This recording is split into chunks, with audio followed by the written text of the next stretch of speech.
दोस्तों नमस्कार, मैं मिहिर समद्दार और आप देख रहे हैं easy accounts by Mihir Samaddar. आज हम चर्चा करेंगे डिजिटल सिग्नेचर सर्टिफिकेट क्या है, कितने क्लास का है और कैसे मिलता है। तो चलिए शुरू करते हैं। दोस्तों, डिजिटल सिग्नेचर सर्टिफिकेट यदि आप टेंडर डालते हैं या आपका टैक्स ऑडिट है तो आप जरूर जानते होंगे। डिजिटल सिग्नेचर सर्टिफिकेट हमारा डिजिटली साइन वेरिफिकेशन करता है। मतलब हमको पहले जैसे फिजिकली हमको हर डॉक्यूमेंट को साइन करना पड़ता था, अब वो डिजिटली साइन की जरूरत पड़ती है और वो नेसेसरी हो गया है। कई सारे काम जैसे जीएसटी में हो गया या आपका टीडीएस में हो गया, फिर आपका टैक्स रिटर्न जमा करने में हो गया, इन सब में डिजिटल सिग्नेचर सर्टिफिकेट की जरूरत पड़ती है और डीएससी से ही इसका सबमिशन होता है। यदि आपने अभी तक डीएससी नहीं लिया है तो डीएससी अप्लाई करना बहुत आसान है। आप अपने सीए से संपर्क करिए।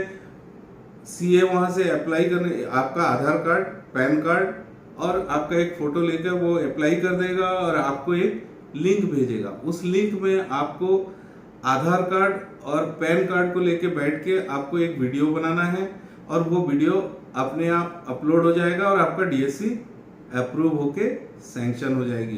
तो आप देर मत करिए, क्योंकि अगले सप्ताह ही आपका टैक्स रिटर्न जमा करने का अंतिम तिथि है। इसलिए डिजिटल सिग्नेचर बहुत जरूरी है। अब इसका कितने क्लास का आता है, तो दोस्तों आपको बता दें कि डिजिटल सिग्नेचर पहले तो 3 क्लास का हुआ करता था, क्लास 1, क्लास 2 और क्लास 3। ये तीनों क्लास जो होती थी अलग अलग बनता था और इसका वैलिडिटी अलग अलग 2 साल और 3 साल की होती थी। लेकिन अब क्लास 1 और क्लास 2 का जो डिजिटल सिग्नेचर सर्टिफिकेट है वो बंद हो गया है पिछले लगभग 2 साल से। अभी सिर्फ क्लास 3 बनता है और क्लास 3 आपको सभी चीजों में काम आता है। जैसे आपको रिटर्न सबमिट करना है, टैक्स रिटर्न, तो भी क्लास 3 का ही लगता है। आपको जीएसटी रिटर्न जमा करना है, एनुअल जीएसटी जमा करना है, टीडीएस रिटर्न जमा करना है, इन सब में अभी डीएससी की उसी क्लास 3 से ही काम बन जाता है। लेकिन अगर आपको टेंडर सबमिट करना है तो इसके साथ एक डीएससी सिग्नेचर प्लस एन्क्रिप्शन, ये दोनों जरूरत होता है। मतलब एक कॉम्बो होती है, तो ये भी उसी डीएससी के साथ मिल जाता है। अगर आप टेंडर का काम करते हैं तो कॉम्बो अप्लाई करिए। डीएससी का वैलिडेशन जैसे मैंने बोला है 2 साल का होता है और उसके बाद आपको 2 साल और 3 साल का होता है। उसके बाद आपको दोबारा रिन्यूअल करवाना पड़ता है।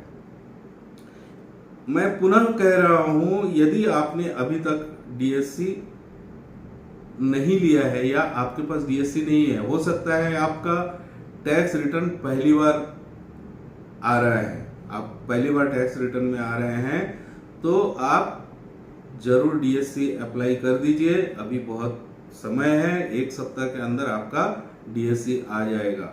अगर आपको ये वीडियो अच्छा लगे तो वीडियो को सब्सक्राइब करना बिल्कुल मत भूलिए, लाइक और शेयर जरूर करिए। धन्यवाद।